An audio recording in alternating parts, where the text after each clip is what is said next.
Nama aslinya adalah Sumarto, tapi semua orang lebih mengenalnya sebagai Mat Pirang.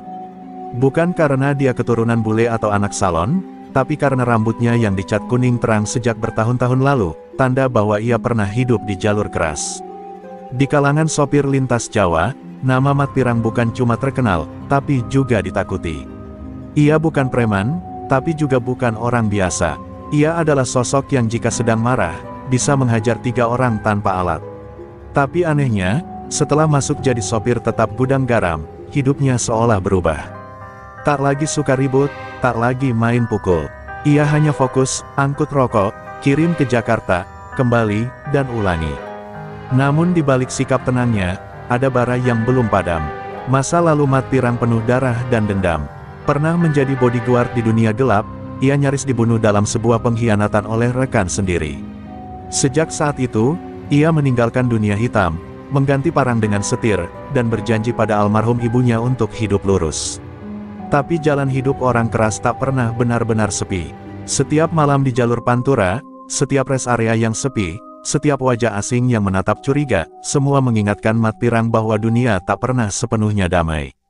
Sore itu, Mat Pirang tengah duduk di kursi kayu bengkel pinggir jalan, menunggu truknya selesai dicek ulang. Truk Hino biru dengan stiker, gudang garam ekspedisi, di pintunya baru saja diservis. Besok pagi, ia akan mengantar muatan besar, ratusan karton rokok kretek menuju distributor utama di Jakarta. Jangan sampai lewat alas roban malam-malam, Mat, ujar Pak Salim, montir tua yang setia. Kemarin sopir tetangga desa hilang, cuma truknya doang yang ketemu. Mat Pirang hanya mengangguk, menghisap rokoknya dalam-dalam. Ia sudah hafal, peringatan seperti itu sudah seperti doa wajib sopir jalur horor. Namun pengiriman kali ini berbeda. Perusahaan memajukan jadwal karena permintaan pasar melonjak tajam menjelang hari raya. Artinya, Mat Pirang harus berangkat malam ini juga. Ia tak punya waktu untuk singgah atau menunggu terang. Ia tahu konsekuensinya, tapi juga tahu, ia bukan sopir sembarangan. Banyak yang berkata alas roban dihuni jin, ada yang bilang bekas medan pembantaian. Tapi Mat Pirang tak takut pada hantu. Yang ia takuti hanya satu, manusia yang lebih kejam dari setan. Malam mulai turun ketika Mat Pirang naik ke truknya. Dengan mantel lusuh dan topi andalannya, ia menatap kaca spion, lalu menginjak pedal gas pelan. Di dalam kabin, hanya ada suara mesin dan radio yang memutar dangdut pelan. Sesekali ia melirik ke belakang, memastikan muatan aman.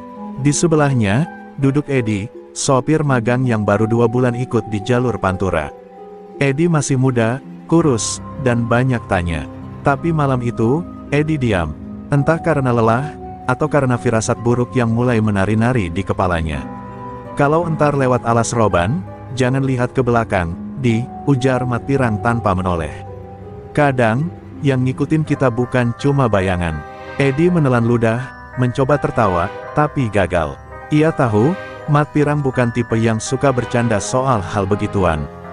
Jalanan mulai sepi, lampu jalan satu-satu mati, langit hitam pekat, hanya sorotan lampu truk yang memecah kegelapan di depan mereka. Tak ada rest area terbuka, tak ada kendaraan lain, jalanan makin sunyi. Di kejauhan, kabut mulai turun. Edi menggigil, Mat Pirang tetap tenang, tapi dalam hatinya, ada sesuatu yang mengganjal. Ia pernah berjanji pada dirinya sendiri tak akan lagi menggunakan kekerasan, apalagi membunuh. Tapi malam ini, di tengah hutan angker yang bernama alas roban, janji itu akan diuji. Langit makin kelam saat truk Mat Pirang memasuki kawasan alas roban. Pohon-pohon tinggi menjulang seperti bayangan raksasa yang diam mengintai. Kabut turun perlahan, menebal seiring deru mesin yang melaju pelan. Lampu sorot truk menyinari jalan yang mulai menyempit, diapit akar-akar besar yang menjulur liar seperti tangan-tangan yang hendak meraih. Edi, si sopir muda, mulai terlihat gelisah. Ia menatap jendela dengan mata waspada, berharap ada kendaraan lain yang melintas, tapi nihil. Jalan ini seperti dunia lain, sunyi, mencekam, dan seakan ditinggalkan oleh waktu. Tiba-tiba, radio di kabin berbunyi nyaring lalu mati mendadak. Tak ada sinyal, tak ada suara, hanya desingan halus dari luar dan detak jantung mereka berdua. "Pak Mat, beneran aman lewat sini?" tanya Edi pelan. Mat Pirang tak menjawab, pandangannya terpaku ke depan, ke sebuah bayangan tak lazim di kejauhan. Ia memperlambat truk. Beberapa meter di depan, terlihat pohon tumbang melintang di tengah jalan. Terlalu rapi, terlalu mencurigakan. Mat Pirang segera menepi. Ia mematikan mesin dan meraih linggis dari bawah kursi. "Jangan keluar, kunci pintu," ujarnya tegas pada Eddie, yang langsung patuh meski gemetar. Lalu, perlahan, Mat Pirang turun. Kegelapan langsung menyambutnya. Hanya cahaya lampu truk yang membentuk siluet tubuhnya saat ia berjalan mendekati pohon tumbang. Tapi belum sempat ia menyentuh batang kayu, suara gemerisik terdengar dari semak-semak kanan-kiri. Lalu, bunyi gesekan logam. Lalu, suara langkah kaki. 8 orang bertopeng keluar dari balik semak. Senjata tajam di tangan. 2 di antaranya membawa pistol rakitan. "Permisi, Pak Sopir, kami cuma butuh sedikit dari isi trukmu," ujar salah satu dengan suara serak. Mat Pirang menatap satu persatu. Mereka bukan begal amatiran.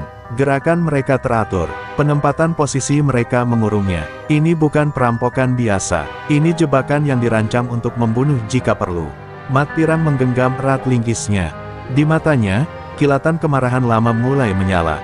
Satu dari mereka tiba-tiba menendang tubuh Mat Pirang hingga jatuh. Yang lain datang memukuli dan menendangnya tanpa ampun. Mat Pirang tak sempat melawan.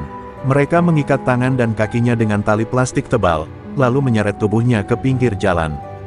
"Jaga yang ini, kita bongkar truknya," kata yang bersenjata api.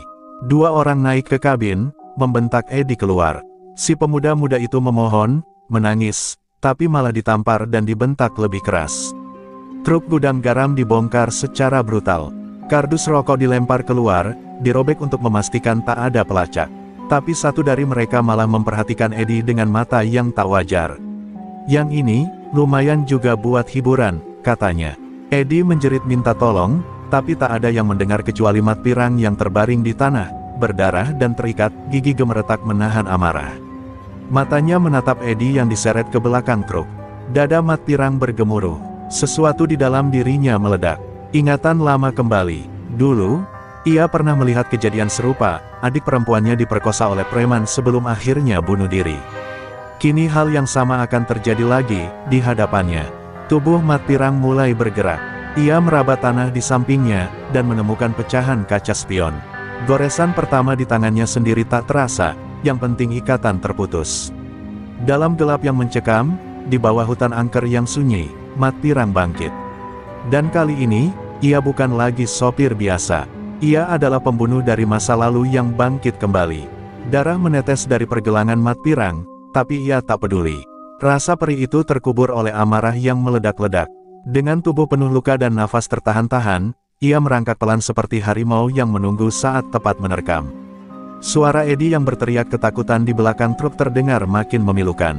"Tolong Pak, tolong saya," jeritnya parau. Tapi jeritan itu justru ditanggapi tawa sinis para perampok yang kini sudah kelewat batas sebagai manusia.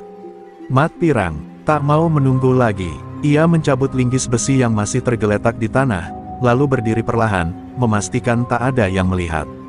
Gelap pekat malam dan kabut tipis menjadi sekutunya. Di tengah keremangan, tubuh renta namun kokoh itu kembali menjadi bayangan maut. Dalam hitungan detik, ia mendekati perampok yang berjaga di sisi kiri truk dan, BRUGGG, menghantam tengkoraknya dengan seluruh tenaga. Tulang itu remuk, tubuhnya tumbang seketika, tak sempat mengeluarkan suara. 1 jatuh. 7 tersisa. Mat Pirang merunduk cepat, mengendap di sisi kanan. Perampok kedua sedang membuka kardus tanpa sadar bahaya mendekat. Duk, linggis menghantam lehernya dari belakang. Darah menyembur, tubuhnya menggelepar lalu diam. Saat itu, salah satu lainnya melihat bayangan Mat Pirang dan langsung berteriak, "Dia kabur." Sopirnya kabur, namun terlambat. Mat Pirang sudah menyerbu, matanya merah seperti binatang buas. Peluru pertama dilepaskan, dor, menyambar bahu Mat Pirang. Ia terhuyung, tapi tetap berlari seperti dirasuki kekuatan gaib. Tangannya menghantam pemegang pistol, membuat senjata itu terlempar ke semak. Ia mengunci leher si penembak dengan lengan berdarah dan membantingnya ke tanah hingga kejang-kejang. 2 lagi datang menyerbu bersenjata pisau. Tapi Mat Pirang seperti tak bisa dihentikan. Pisau pertama menancap di lengan, tapi ia justru tertawa pelan. Ia merebut pisau itu dan membenamkannya ke dada lawan. Eddie keluar dari belakang truk, wajahnya penuh air mata dan tubuh gemetar. Ia menyaksikan Mat Pirang yang berdiri penuh darah, dikelilingi tubuh-tubuh tak bernyawa. 3 perampok terakhir kabur ke arah hutan. Tapi Mat Pirang mengejar. Dalam hutan pekat, ia memburu mereka seperti malaikat maut. Satu dijerat dengan tali plastik yang tadi mengikatnya, dicekik sampai tak bergerak. Yang kedua dipukul dengan batu besar. Dan yang terakhir, pemimpin mereka, berusaha memohon ampun, bersujud, menyebut nama Tuhan. Kenapa nggak mikir Tuhan pas lo mau nodain bocah itu? Jawab Mat Pirang dingin, sebelum menghantam wajahnya hingga tengkoraknya hancur. Suasana hening, tak ada suara, kecuali desahan nafas dan jeritan hantu-hantu lama yang bangkit dari jiwa Mat Pirang. Ia berdiri di tengah darah, tubuhnya lelah, tapi matanya kosong. Seperti jiwa yang baru saja keluar dari neraka, dan betah di sana. Tak lama kemudian, suara sirene polisi memecah keheningan. Cahaya biru menyala dari kejauhan. Eddie mencoba menjelaskan pada petugas, tapi tubuhnya masih gemetar. Sementara itu, Mat Pirang hanya duduk bersandar di ban truk, matanya memandangi mayat-mayat itu satu persatu. Ia tahu apa yang akan terjadi. Ia tahu hukum tak akan selalu berpihak pada kebenaran. Tapi dalam diamnya, ia hanya berkata pelan, kalau semua harus kulakukan lagi, aku akan lakukan tanpa ragu. Pagi buta menyelimuti alas roban dengan keheningan mencekam. Cahaya fajar perlahan menembus sela pepohonan, mengungkap pemandangan penuh horor, 8 jasad berserakan, sebagian dengan kepala retak, dada tertusuk, dan wajah remuk tak bisa dikenali. Petugas kepolisian dari Polres Batang yang pertama kali tiba menatap ngeri. Bahkan bagi mereka yang terbiasa menangani mayat korban begal, ini di luar batas. 1 orang membantai 8, sendirian. Tak masuk akal, tak manusiawi. Tapi kenyataan berdarah itu terbentang jelas di depan mata. Mat Pirang masih duduk bersandar di roda truk, lelah, penuh luka dan darah, namun tenang. Di sebelahnya, Eddie menangis diam-diam, memeluk tubuhnya sendiri. Ketika petugas mencoba menginterogasi, Mat Pirang hanya mengangguk pelan dan berkata lirih, saya cuma nggak mau lihat anak itu jadi korban kayak adik saya dulu. Polisi saling pandang, bingung antara kagum dan takut. Tapi prosedur tetap prosedur. Dia diangkat paksa, diborgol meskipun tubuhnya setengah roboh. Di ruang tahanan Polres, tubuh Mat Pirang dibalut perban seadanya. Ia tak banyak bicara, hanya menatap kosong ke langit-langit. Petugas yang memeriksa menyatakan ia mengalami patah tulang di bahu kiri dan luka tusuk dalam di perut. Tapi anehnya, ia tetap duduk tegak, seperti batu karang yang dihantam ombak tapi tak mau rubuh. Beberapa polisi muda bahkan mengakui dalam bisik-bisik bahwa mereka tak pernah melihat orang seperti dia, seorang sopir tua yang bisa berubah jadi algojo hanya karena nyawa seseorang di ujung bahaya. Di luar kantor polisi, berita pembantaian itu cepat menyebar. Media lokal menurunkan headline besar-besaran, sopir truk gudang garam habisi 8 begal di alas roban. Sebagian menyebutnya pahlawan, sebagian lagi menyebutnya psikopat, tapi yang lebih nyaring adalah suara pejabat, yang khawatir akan presiden kekerasan sipil. Jaksa bergerak cepat. Dalam 2 hari, surat dakwaan dikeluarkan. Mat Pirang dituduh melakukan pembunuhan di luar pembelaan diri. Tuduhan yang berat, sangat berat. Sementara itu, Eddie mencoba bersuara. Ia datang ke media, menangis di depan kamera, bersaksi bahwa Mat Pirang menyelamatkannya dari pemerkosaan dan kematian. Tapi di mata hukum, 8 mayat adalah angka yang mengerikan. Penjelasan Mat Pirang dianggap tak cukup kuat sebagai alasan defensif. Apalagi, sebagian korban ditembak, ditikam, dan dicekik, tindakan yang dinilai berlebihan. Mereka tak peduli bahwa para korban adalah begal kejam. Yang mereka lihat hanyalah, satu sopir tua membantai 8 orang tanpa proses hukum. Sidang perdana pun ditetapkan. Hari itu, Mat Pirang berdiri di ruang pengadilan dengan baju tahanan oranye, luka-lukanya sudah mengering tapi wajahnya tetap keras. Hakim, jaksa, dan pengacara semua menatapnya seperti makhluk asing. Ia tak tampak menyesal, ia juga tak terlihat bangga. Ia hanya berkata ketika ditanya, saya bukan orang baik. Tapi saya bukan pembunuh keji. Saya cuma ngelindungin satu nyawa yang belum saatnya mati.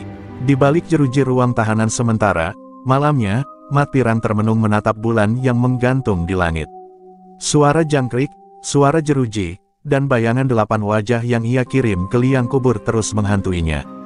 Tapi yang lebih menghantuinya bukan itu. Yang paling menghantui adalah kemungkinan bahwa di mata dunia, kebaikannya telah dikubur bersama semua mayat itu. Di dalam sel sempit yang hanya selebar peti mati, Mat Pirang duduk diam seperti patung batu. Cahaya lampu neon dari lorong tahanan berkedip-kedip, memantulkan bayangan samar di dinding lembab. Udara pengap bercampur bau keringat dan urin menyengat hidung. Tapi pikiran Mat Pirang melayang jauh, ke masa puluhan tahun lalu, ketika namanya belum dikenal sebagai sopir gudang garam, melainkan sebagai setan jalanan Jatiasih, seorang algojo tak kenal takut yang hidup di lorong-lorong gelap pertarungan antar geng. Ia masih remaja saat pertama kali memukul orang hingga koma. Saat itu, ia cuma ingin membela adik perempuannya yang dicolek di terminal. Tapi darah yang memercik di tangan membuatnya ketagihan. Dunia kekerasan menerima dirinya dengan tangan terbuka. Dari penjaga warung malam, ia naik menjadi tukang pukul ormas, lalu dibajak oleh jaringan gelap sebagai penagih utang dan eksekutor bayaran. Setiap tulang retak dan jeritan korban membuat egonya tumbuh. Ia tak pernah takut mati. Ia cuma takut kehilangan satu-satunya cahaya dalam hidupnya, Sari, adik semata wayangnya. Tapi nasib kejam tak memberi kelonggaran. Sari diperkosa geng lawan saat ia sedang bertugas di luar kota. Saat ia pulang, Sari sudah dalam kondisi sekarat. Tak ada keadilan, tak ada pelaku yang ditangkap. Ia balas dengan caranya sendiri, membantai 3 pelaku hingga tak dikenali. Tapi luka di hatinya tak sembuh. Justru makin membusuk. Ia berhenti, mundur, kabur dari Jakarta, dan membakar seluruh jejak. Ia ganti nama, ganti rambut, jadi sopir, membunuh bagian dari dirinya sendiri, dan mencoba jadi orang biasa. Tapi malam di alas roban membangkitkan sosok itu kembali. Sosok yang sudah ia kubur dalam-dalam. Sosok yang ia harap tak perlu lagi muncul. Namun begitu ia melihat Edi diseret dan dipukuli seperti Sari dulu, tubuhnya kembali bergerak seperti mesin pembantai. Refleks lama muncul, gerakan tangan, hitungan nafas, pola menyerang, semua datang begitu saja, seolah tak pernah hilang. Ia bukan lagi Sumarto si sopir. Ia adalah Mat Pirang, dan Mat Pirang adalah mesin pembunuh yang tak punya rem saat marahnya menyala. Kini, duduk di balik jeruji, Mat Pirang sadar satu hal, negara ini tak memberi tempat untuk keadilan jalanan. Mereka minta warga percaya polisi, hukum, pengadilan. Tapi ketika rakyat kecil diancam, hukum datang terlambat. Seperti adiknya dulu, seperti Edi kemarin, dan kalau ia tak bertindak malam itu, mungkin Edi sudah jadi mayat juga. Tapi sekarang, ia yang malah jadi terdakwa. Ia yang harus menjawab di meja hijau. Dunia memang tak adil, dan Mat Pirang tak berharap lagi keadilan. Malam itu, seorang polisi muda masuk ke ruang tahanan. Ia meletakkan sepiring nasi dan sebatang rokok kretek. "Saya dulu juga sopir, Bang. Abang pahlawan buat kami," bisiknya pelan sebelum pergi. Mat Pirang tak menjawab. Ia ambil rokok itu, menyalakannya dengan korek dari kantong celananya sendiri yang entah kenapa tak disita. Asap kretek menari di udara, seperti bayangan masa lalu yang tak bisa dihapus. Di kepalanya, suara jeritan Sari dan Edi bercampur jadi satu, menggema seperti nyanyian neraka.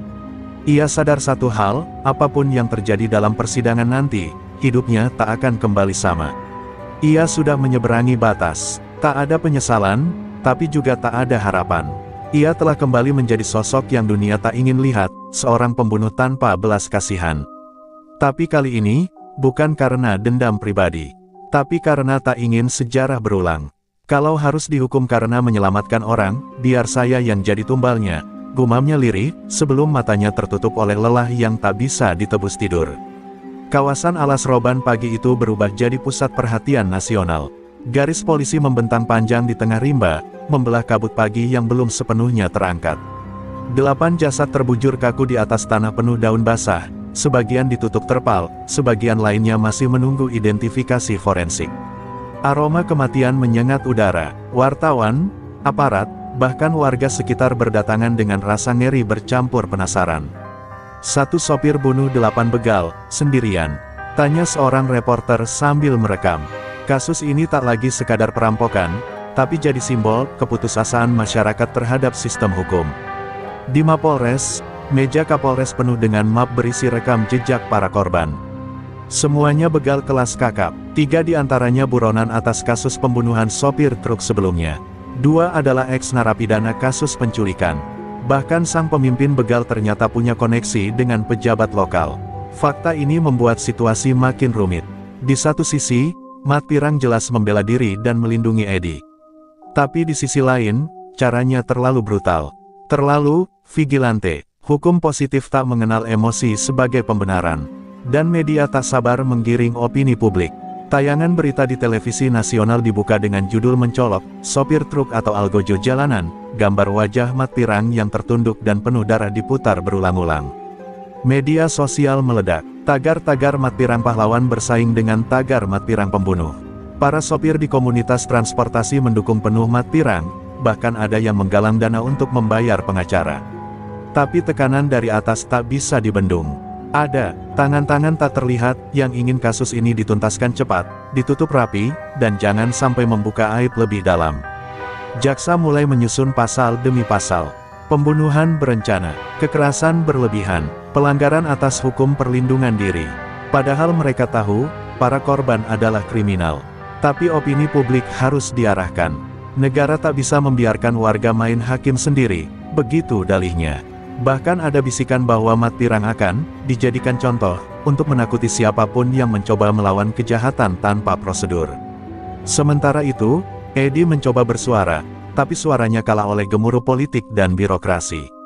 Ia diinterogasi berkali-kali, dipaksa merinci ulang malam berdarah itu sampai suara dan mentalnya nyaris runtuh. "Saya hidup karena dia, Mat Pirang nyelamatin saya," katanya dengan suara gemetar. Namun tak satu pun dari para penyidik memperlihatkan empati. Bahkan ada yang memutar balik kesaksiannya, seolah Mat Pirang bisa menghindari pembunuhan kalau berpikir jernih. Di selnya, Mat Pirang mendengar semua itu dari televisi kecil yang digantung di pojok langit-langit ruang tahanan. Ia menyimak tayangan berita sambil mengisap rokok perlahan. Wajahnya tetap dingin, tapi di matanya ada nyala api yang pelan-pelan tumbuh. Bukan api kemarahan, tapi api kepasrahan. Ia tahu kemana arah angin bertiup. Ia tahu dirinya sedang dijadikan kambing hitam demi menjaga wajah hukum yang keropos. Namun satu hal yang tak pernah padam dalam dirinya adalah harga diri. Ia bukan penjahat, ia bukan pembunuh bayaran, ia hanya lelaki tua yang terlalu lama menahan amarah, dan ketika kesempatan datang untuk menyelamatkan satu jiwa, ia tak ragu mengorbankan segalanya. 8 mayat di alas roban bukan prestasi baginya. Tapi juga bukan penyesalan. Itu adalah kutukan. Kutukan bagi siapapun yang menganggap diam adalah pilihan paling aman saat ketidakadilan datang mengancam. Di dinding selnya, ia mulai mencoret hari demi hari dengan ujung sendok tumpul.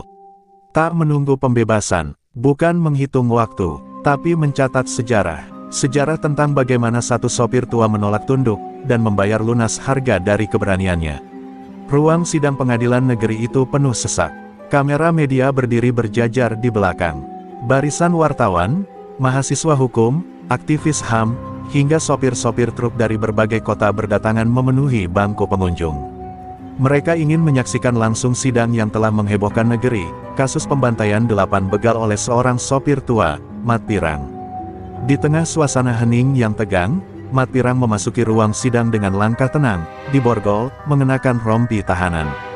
Matanya menatap lurus ke depan, tanpa sedikit pun gentar. Jaksa penuntut berdiri. Ia membacakan dakwaan panjang, pasal 338 KUHP tentang pembunuhan, ditambah pasal-pasal terkait penggunaan kekerasan berlebihan. Dalam penjelasannya, jaksa menggambarkan Mat Pirang sebagai sosok tak stabil, membunuh dalam keadaan emosi, dengan tindakan yang tidak proporsional. Ia tidak hanya menyelamatkan diri, kata jaksa. Ia mengejar, menghabisi, bahkan menyiksa para pelaku hingga mati. Ini bukan pembelaan diri, ini eksekusi. Ruangan mulai riuh. Beberapa sopir berteriak tidak setuju, tapi langsung diredam petugas keamanan. Mat Pirang tetap diam, saat hakim menoleh dan bertanya, "Terdakwa, apakah Anda mengerti dakwaan?" Ia hanya menjawab pelan, "Saya ngerti. Tapi saya nggak nyesel." Hakim menatapnya tajam, lalu melanjutkan sidang dengan memanggil saksi, Edi, sopir muda yang diselamatkannya malam itu. Edi naik ke kursi saksi dengan tubuh gemetar. Ia menghela nafas panjang, lalu bercerita dengan suara pelan namun jujur. Tentang bagaimana mereka disergap, tentang upaya pemerkosaan terhadap dirinya, tentang bagaimana Mat Pirang, meski sudah babak belur, melepaskan diri dan menyelamatkannya. "Kalau bukan karena Pak Mat, saya udah mati," katanya, suara bergetar. "Saya lihat sendiri, dia nggak punya pilihan. Mereka mau bunuh kami. Namun jaksa mengintimidasi Edi dengan pertanyaan-pertanyaan tajam. Kenapa tidak kabur? Kenapa tidak hubungi polisi? Apakah benar Pak Mat membunuh saat para pelaku sudah tidak berdaya? Pertanyaan yang membuat Edi makin bingung dan tertekan. Di kursi terdakwa, Mat Pirang mengepalkan tangannya.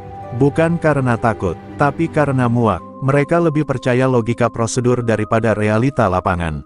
Pengacara Mat Pirang, seorang pro bono dari organisasi bantuan hukum, mencoba membela. Ia menunjukkan rekam jejak para begal yang terbunuh, memperlihatkan bukti rekaman medik luka-luka Mat Pirang, serta keterangan dari dokter psikologis bahwa kliennya bertindak dalam kondisi tertekan dan trauma masa lalu. Tapi atmosfer ruang sidang terasa sudah berat sebelah. Seolah keputusan sudah dibuat sejak awal. Saat sidang diskors untuk esok hari, Mat Pirang ditarik kembali ke ruang tahanan. Di dalam mobil tahanan, ia hanya menatap keluar jendela. Hujan mulai turun, butiran air mengguyur kaca seperti air mata langit. Di dalam dirinya, ia tahu, pengadilan ini bukan tempat untuk mencari keadilan. Ini hanya tempat formalitas. Tempat manusia berpura-pura adil dengan bahasa hukum, tapi buta terhadap nurani. Tapi yang paling menyakitkan bukan vonis yang akan datang. Bukan sel penjara, bukan rantai di kaki. Yang paling menghantui adalah tatapan Edi, anak muda yang ia selamatkan, tapi kini justru terlihat patah karena tak mampu menyelamatkan balik. Dalam hati, Mat Pirang hanya berbisik, tenang, Di. Biar aku aja yang tanggung semua ini. Hari itu, langit di atas gedung pengadilan mendung, seakan ikut menahan nafas. Ruang sidang kembali penuh. Bangku pengunjung sesak oleh wajah-wajah muram, rekan-rekan sopir yang datang dari jauh, wartawan yang siap merekam momen bersejarah, dan satu sosok perempuan tua berkerudung lusuh yang duduk di pojok, memeluk foto anaknya, salah satu dari 8 begal yang tewas. Di depan mereka, Mat Pirang berdiri tegak, meski tubuhnya diborgol dan langkahnya pincang. Hari ini adalah hari vonis. Hakim mengetuk palu. Dengan suara datar dan dingin, ia membaca putusan, menimbang bahwa terdakwa telah dengan sengaja menghilangkan nyawa lebih dari 1 orang. Menimbang bahwa tindakan terdakwa dinilai melebihi batas pembelaan diri yang sah menurut hukum.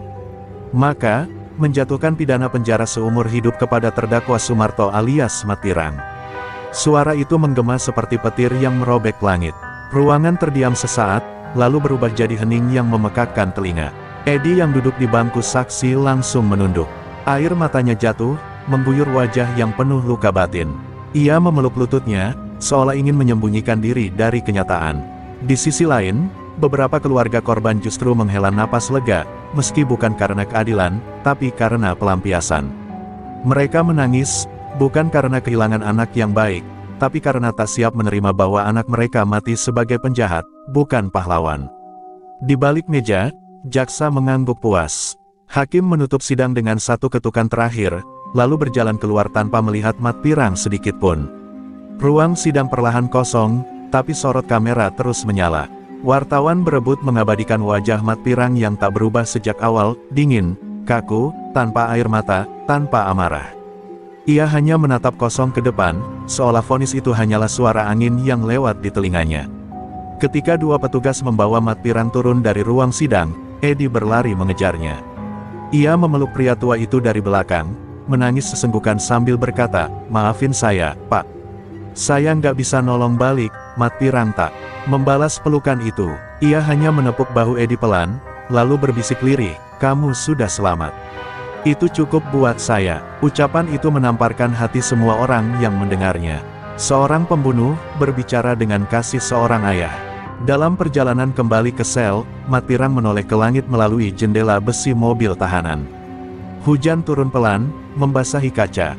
Ia menutup matanya sebentar, dan dalam diam, terngiang suara ibunya yang dulu sering berkata, "Kalau kamu ditakdirkan jadi orang benar di dunia yang salah, jangan berharap hidupmu enak." Dan kini, kalimat itu jadi kenyataan paling menyakitkan.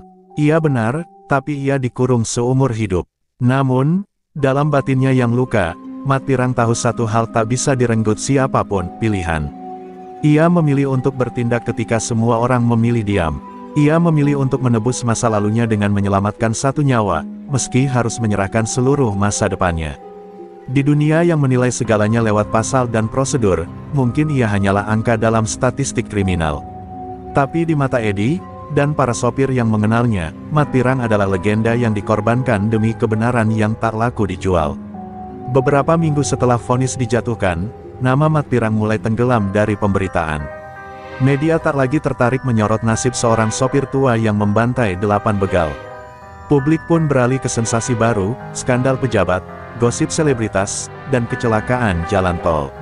Tidak ada yang lagi peduli pada pria tua yang kini mendekam di penjara kelas 1, di sudut Pulau Jawa. Begitulah dunia, cepat lupa, bahkan kepada orang yang pernah berdiri di garis api demi orang lain. Namun di kalangan sopir truk, kisah Mat Pirang hidup dan terus diceritakan. Setiap rest area, setiap warung kopi pinggir jalan, menjadi panggung bisik-bisik tentang malam di alas roban. Kalau bukan karena Pak Mat, kita semua cuma bahan rampokan buat preman jalanan, kata seorang sopir tua di Tegal. Di truk-truk tua, stiker bertuliskan, Pirang lawan preman, mulai bermunculan, meski diam-diam, karena takut dianggap mendukung kekerasan. Tapi semua tahu, itu bentuk penghormatan diam-diam kepada satu orang yang memilih bertindak saat yang lain hanya bisa pasrah. Edi, kini bekerja di perusahaan logistik lain, masih sering datang ke penjara membawa makanan dan rokok kretek kesukaan Mat Pirang. Di balik jeruji besi, ia duduk di hadapan sosok yang dulu menyelamatkan hidupnya. Saya terus kerja, Pak. Belum nikah. Tapi saya hidup, karena Bapak, ujarnya sambil menahan tangis. Mat Pirang hanya tersenyum kecil, wajahnya keriput tapi matanya masih tajam. Itu cukup, jawabnya, seperti biasa, pelan namun dalam. Di dalam penjara, Mat Pirang menjadi tahanan yang paling dihormati sekaligus paling dijauhi. Ia tak pernah ikut keributan, tapi sekali waktu, 2 napi muda yang mencoba menindas temannya langsung didekap dan dibuat muntah darah oleh tangan tuanya. Setelah itu, tak ada yang berani macam-macam. Petugas lapas menyebutnya, tahanan berlistrik, karena walau diam, ia memancarkan aura berbahaya. Namun, ia tak pernah mencari masalah. Ia hanya ingin tenang, dan dilupakan. Satu-satunya yang membuatnya resah adalah mimpi. Hampir setiap malam, suara jeritan Sari, adik perempuannya yang dulu diperkosa dan bunuh diri, datang kembali. Tapi kini suara itu bersatu dengan suara Edi yang menangis di malam kelam alas roban.